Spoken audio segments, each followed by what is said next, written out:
Apocalipsis capítulo 10.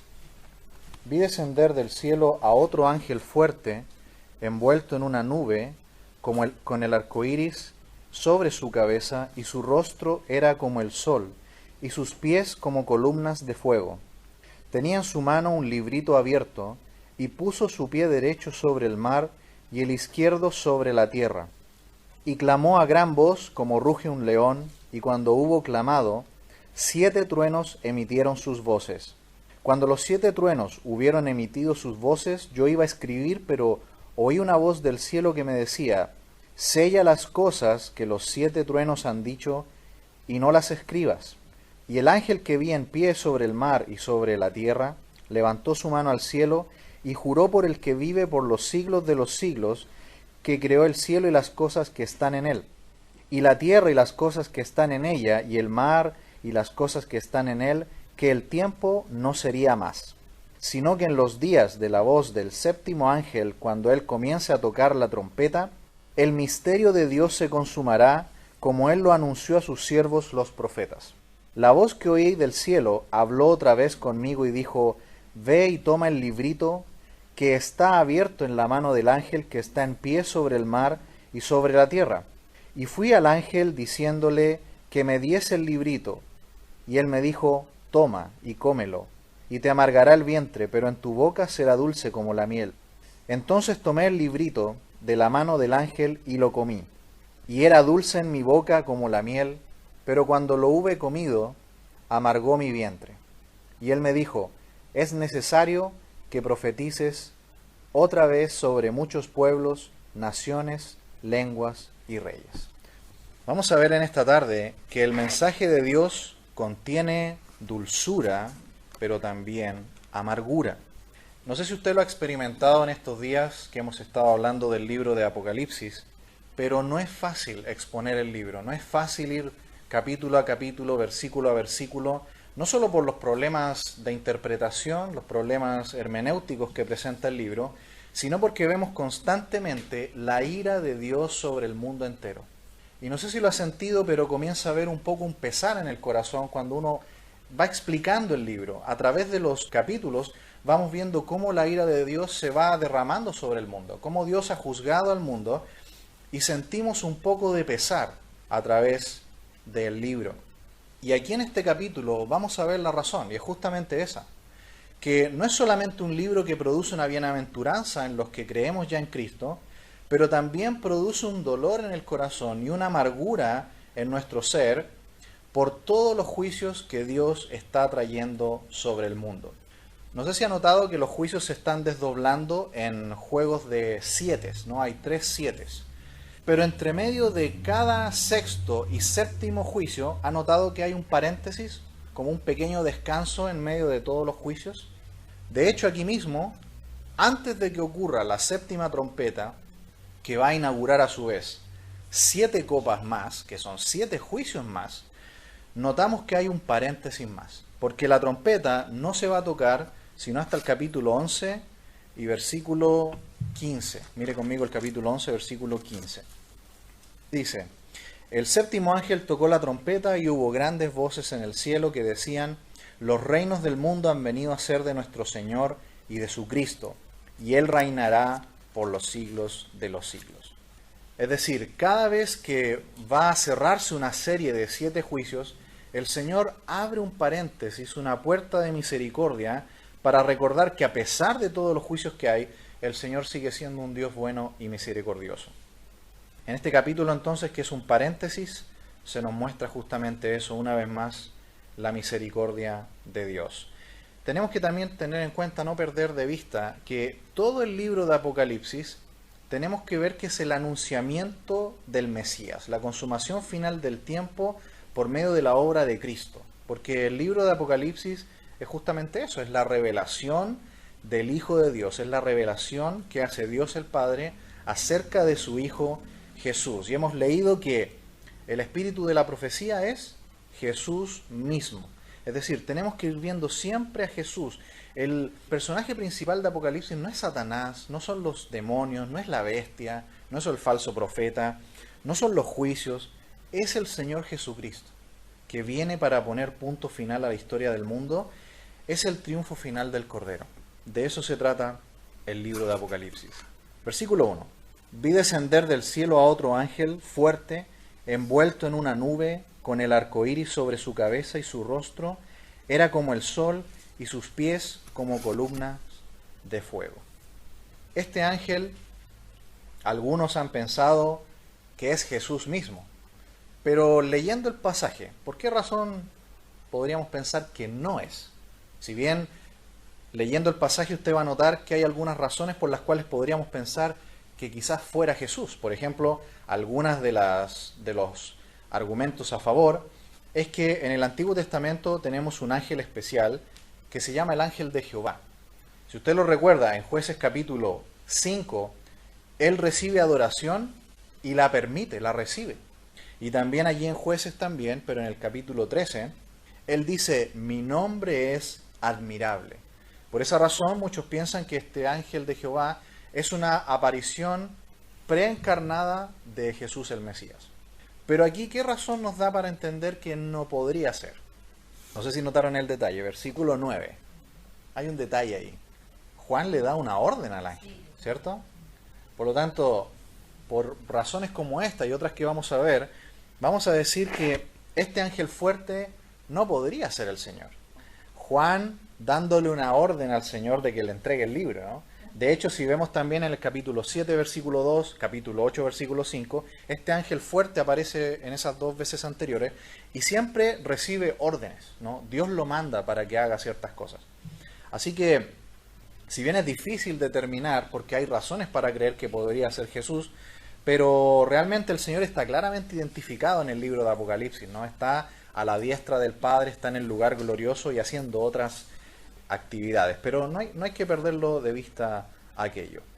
Hay ocasiones donde a Jesús se le llama fuerte, pero de una manera mucho mayor, nunca ángel fuerte. Por ejemplo, recuerda que en Isaías 7 a Jesús, hablando de Jesús, se le llama Dios fuerte, el Gibor, Dios fuerte. También en Apocalipsis 22, si avanzamos un poco, veremos otro encuentro que Juan tiene con otro ángel, y queda tan impresionado Juan de que se postra a adorarlo. Si aquí hubiera sido el Señor, quizá hubiera tenido otra actitud Juan, no de darle además una orden. Mire conmigo capítulo 22, versículo 8. Leamos desde el 7. Dice, he aquí vengo pronto, bienaventurado el que guarda las palabras de la profecía de este libro. Yo soy Juan, el que oyó y vio estas cosas, y después que las hube oído y visto, me postré para adorar a los pies del ángel que me mostraba estas cosas. Pero él me dijo, mira, no lo hagas, porque yo soy consiervo tuyo, de tus hermanos, los profetas, y de los que guardan las palabras de este libro. Adora a Dios. Y me dijo, no sellen las palabras de la profecía de este libro, porque el tiempo está cerca.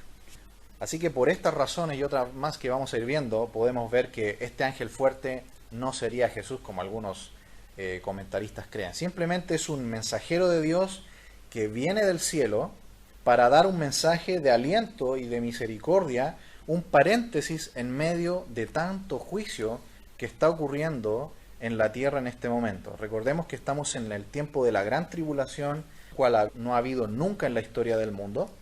Juicios de Dios uno tras otro tras otro. Versículo 2 del capítulo 10. Volvamos al capítulo 10. Dice, tenía en su mano un librito abierto y puso su pie derecho sobre el mar y el izquierdo sobre la tierra. Este ángel fuerte viene en una nube. La nube siempre es símbolo de la autoridad y de la gloria de Dios.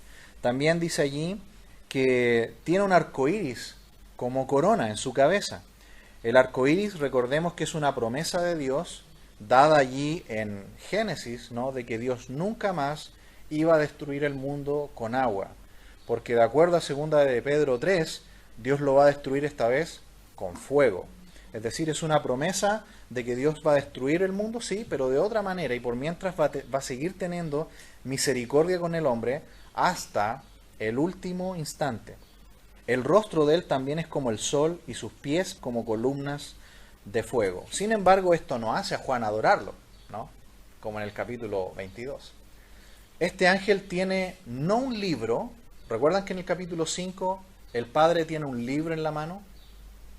Y viene Jesús, entra al lugar santísimo en el cielo y lo toma de la mano del Padre y lo comienza a abrir. Tiene 7 sellos. Allí la palabra es biblión en griego, biblión. De allí viene el término libro. De ahí también viene el término Biblia.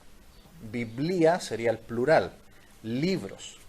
Pero acá, en este capítulo 10, no dice biblión, dice rollito, un libro pequeño, un rollo pequeñito.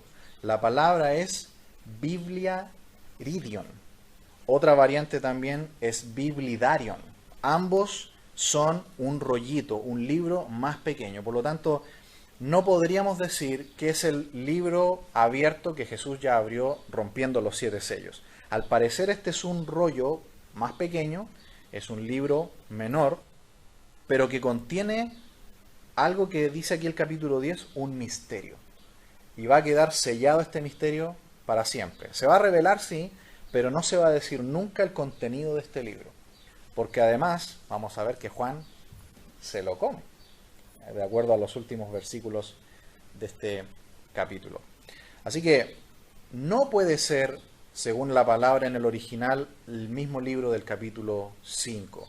El capítulo 5 es el libro que representa un título de propiedad de la creación, donde Jesús lo ha recuperado. De hecho, en el capítulo 11 que leímos recién, en el verso 15, dice que por fin nuevamente los reinos del mundo han vuelto a ser del Señor y de su Cristo.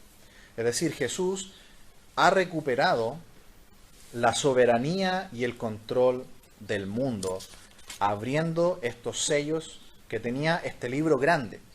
Este otro libro es más pequeño y tiene otro contenido. Dice que este ángel se para allí. Recuerden que Juan está en la isla de Patmos, por lo tanto él ve el mar de inmediato.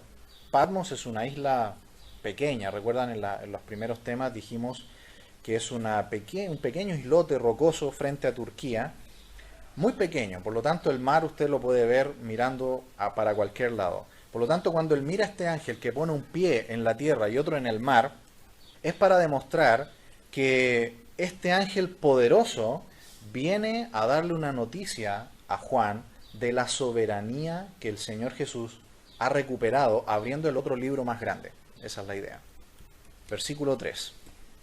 Y clamó a gran voz como ruge un león, y cuando hubo clamado, 7 truenos emitieron sus voces.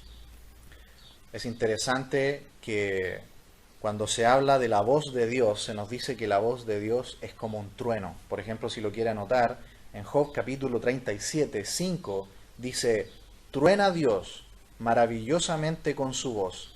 Él hace grandes cosas que nosotros no entendemos.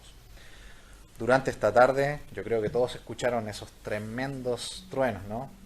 Estábamos todos medios preocupados. Bueno, la voz de Dios, dice Juan, dice Job, y tantos escritores de la Biblia, dice, la voz de Dios es como el trueno. También la voz de este ángel poderoso ruge como un león. Y antes de seguir avanzando, yo quisiera mostrarle que estos 7 truenos están en un salmo. Mire conmigo el Salmo 29. Vamos a leer los primeros 5 versículos y yo quisiera que usted vaya contándolos, las veces que se dice voz de Jehová. Salmo 29, versículos 1 al 5.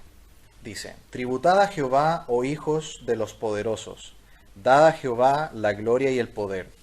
Dad a Jehová la gloria debida a su nombre. Adorad a Jehová en la hermosura de la santidad. Voz de Jehová sobre las aguas, truena el Dios de gloria.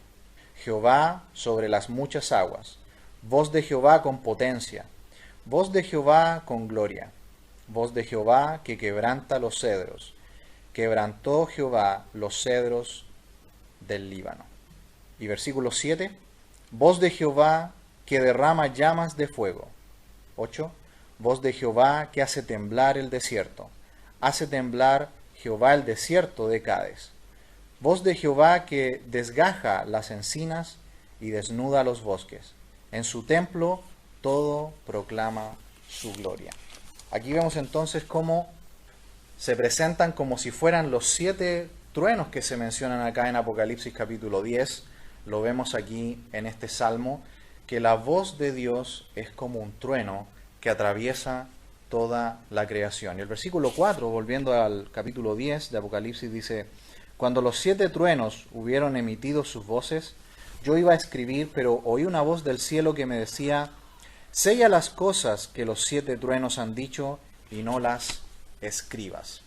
Primera y única vez que se le pide a Juan que pare de escribir, que ya no escriba más. Y es como dice Moisés en Deuteronomio 29:29, las cosas secretas pertenecen a nuestro Dios. Nadie sabrá la información porque Dios la selló. Así que no nos molestemos en especular. El Señor no quiere que lo sepamos. Hay algunas cosas que Él nos los va a decir. Es un mensaje séptuple, sellado, y además vamos a ver a continuación, jurado. Nadie lo va a saber. Versículo 5. Y el ángel que vi en pie sobre el mar y sobre la tierra levantó su mano al cielo. ¿Notan el cuadro? El ángel está parado, un pie en la tierra, otro en el mar, levanta una mano y a continuación hace un juramento. Fíjense el versículo 6. Y juró por el que vive por los siglos de los siglos, que creó el cielo y las cosas que están en él, y la tierra y las cosas que están en ella, y el mar y las cosas que están en él, que el tiempo no sería más.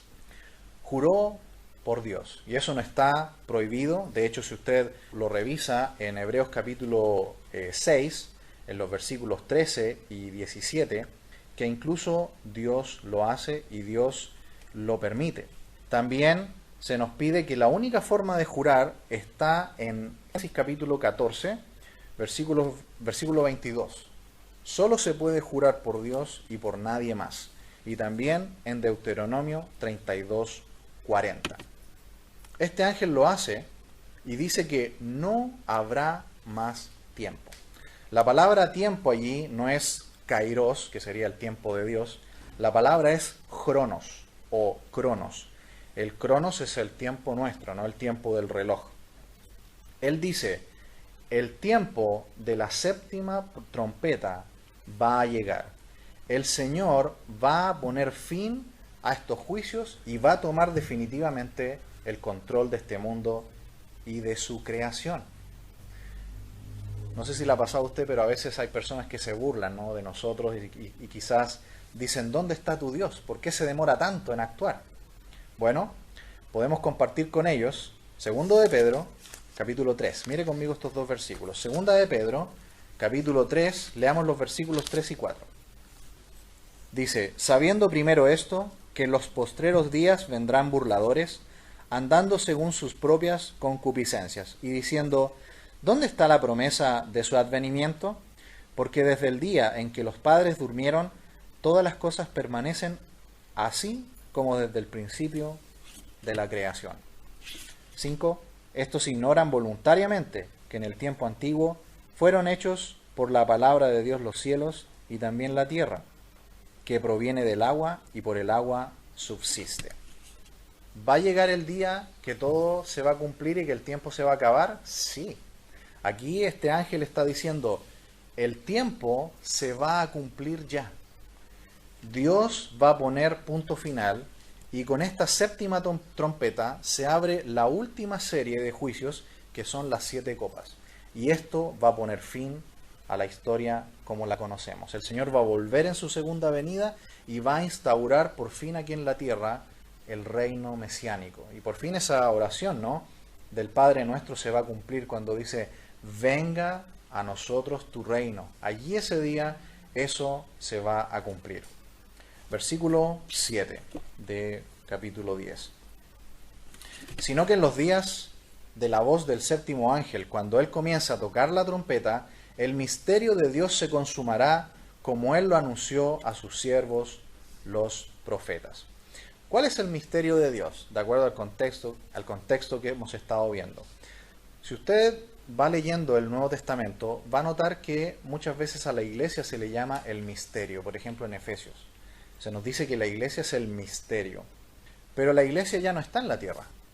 Desde el capítulo 4, que ya no está en el programa de Dios aquí en la tierra, la iglesia ya está en el cielo. Dios está tratando ahora, desde el capítulo 4 en adelante, aquí en la tierra, con Israel y con las naciones. Por lo tanto, ¿cuál es este misterio que se va a consumar?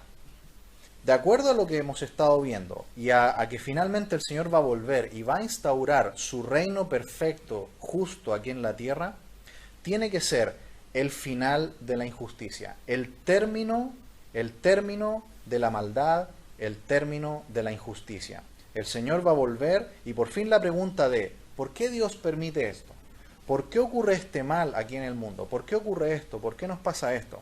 Esa pregunta, el gran misterio de todos los tiempos, va a ser resuelto.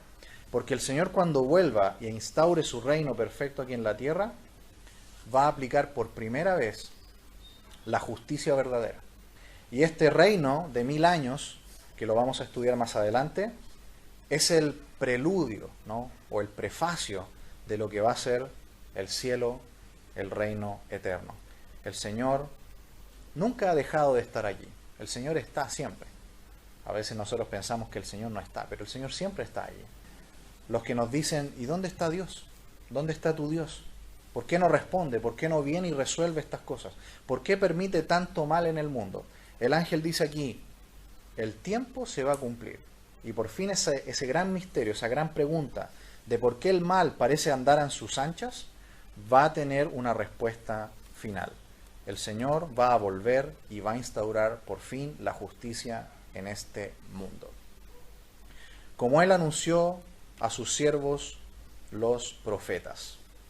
Aquí a continuación, en estos versículos finales, quisiera leerlos todos, porque hay una pura idea aquí, desde el final del versículo 7 hasta el 11. Dice, la voz que oí del cielo habló otra vez conmigo y dijo, verso 8, ve y toma el libro que está abierto en la mano del ángel que está en pie sobre el mar y sobre la tierra.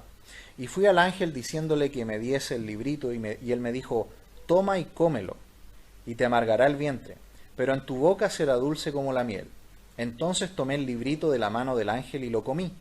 Y era dulce en mi boca como la miel, pero cuando lo hube comido, amargó mi vientre. Y él me dijo, es necesario que profetices otra vez sobre muchos pueblos, naciones, lenguas y reyes.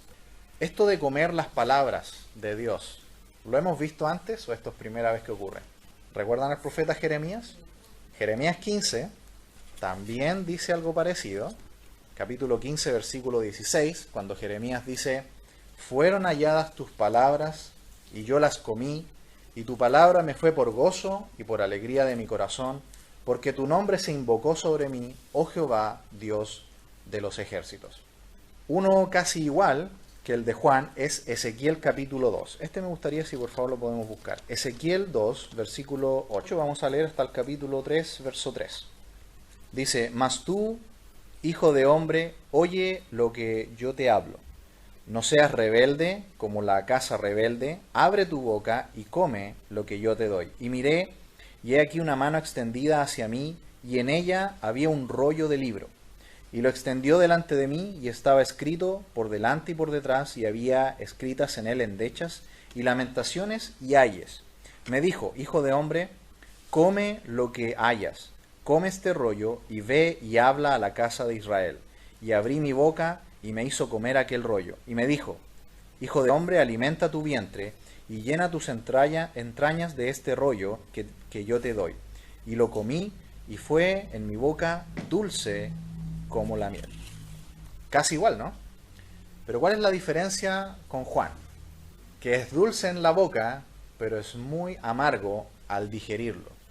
Y este es el punto central de este capítulo 10, en este paréntesis dentro de todos los juicios de Dios. Es que a pesar de que el libro de Apocalipsis tiene esa dulzura, esa bienaventuranza para los creyentes, está también, y es la única vez en la Biblia, que se nos habla de la amargura que también tiene el mensaje de Dios. Porque no es verdad que el mensaje de Dios no solamente es dulce, sino que también tiene elementos que son difíciles, que son no fáciles de creer, no son fáciles de digerir. El Señor le está diciendo a Juan, tómalo, asimílalo, aprópiate de este mensaje, apréndelo, sé uno con él. Al principio va a ser dulce, pero cuando lo entiendas bien al final, vas a sentir también amargura. ¿Por qué? Porque el libro de Apocalipsis es único en toda la Biblia, mostrándonos los terribles juicios de Dios que vendrán, no solo como en Jeremías o Isaías o Ezequiel, donde Dios juzgaba solamente a su pueblo Israel. Aquí los juicios y la muerte va a ser para ¿cuántos? Va a ser para todo el mundo, va a ser un juicio a nivel global. Por lo tanto, el mensaje de Dios sí en parte es dulce, pero también en parte es amargo. Porque cuando profundizamos, nos comenzamos a amargar, a emocionar y a entristecernos cuando vemos lo que le va a pasar a las personas incrédulas. O sea, no solamente nos gozamos con nuestra salvación, también sentimos tristeza por los que no quieren creer. Y ese es el mensaje que este ángel le quiere dar a Juan. Esta es una de las razones por las cuales muchos evitan exponer este libro, porque no es fácil. Comenzamos con entusiasmo, pero a través de sus páginas vamos viendo los terribles juicios y la muerte que va a haber en este mundo y terminamos dolidos y terminamos incluso con una cierta amargura. Porque solamente cuando llegamos al sabor amargo que produce también la Escritura es que lo vamos a predicar con mayor pasión. En el día de hoy hay muchos predicadores que es todo dulce y predican un mensaje del Evangelio mutilado. Hablan solamente de lo bueno, dicen cosas lindas. Hay predicadores que hacen reír a las multitudes y se esfuerzan por robar el corazón de las personas diciéndoles cosas que psicológicamente están bien pensadas a fin de caerles bien. Pero lo cierto es que cuando nosotros analizamos el Evangelio nos damos cuenta de sí, hay salvación, hay cielo, pero no hay infierno también. ¿No hay una condenación terrible también por el pecado? ¿No hay todo un dolor humano detrás de todo esto? ¿No hay también un gran dolor en el corazón de Dios al ver al mundo caído? ¿No vemos también un gran dolor cuando vemos a nuestro Señor Jesucristo desamparado y crucificado allí? Allí está la amargura, el elemento amargo que también tiene el mensaje de Dios. Es decir, no es solamente ven a Cristo y va a haber perdón de tus pecados y va a haber salvación, también está lo otro. Si no crees en el Señor Jesucristo, hay condenación eterna para los que no crean. Así que la única manera válida de ministrar es predicar toda la Biblia, todo el consejo de Dios.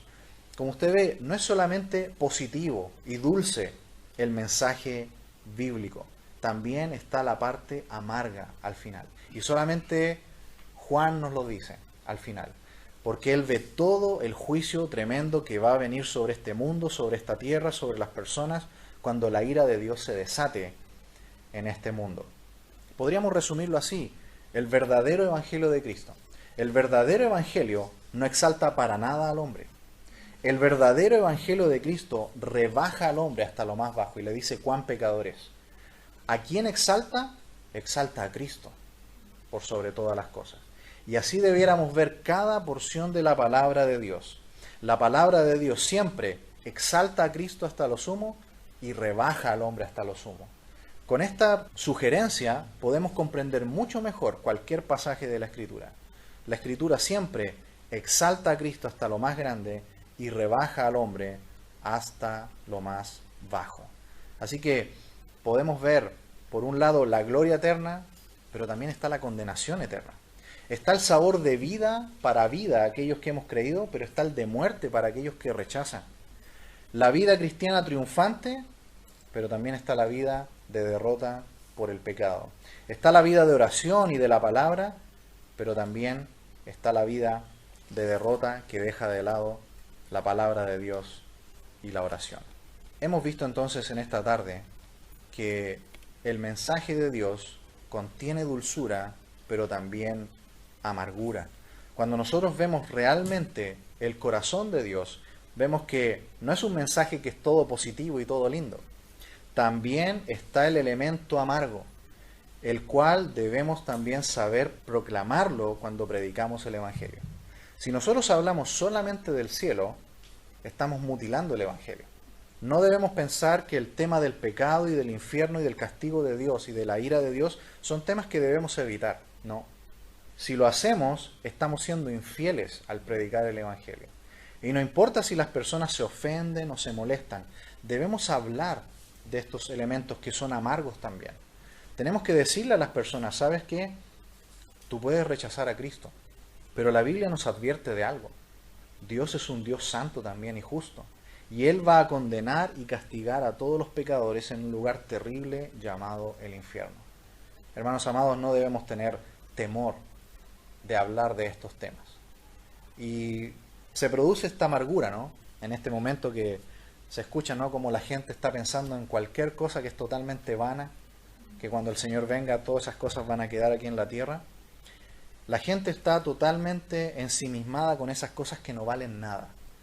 Y por esa razón es que Juan come este libro, que al principio le es dulce en la boca, pero cuando llega abajo a su estómago es amargo. Porque debemos decirle a las personas que sí, Dios es amor, pero también Dios es fuego consumidor.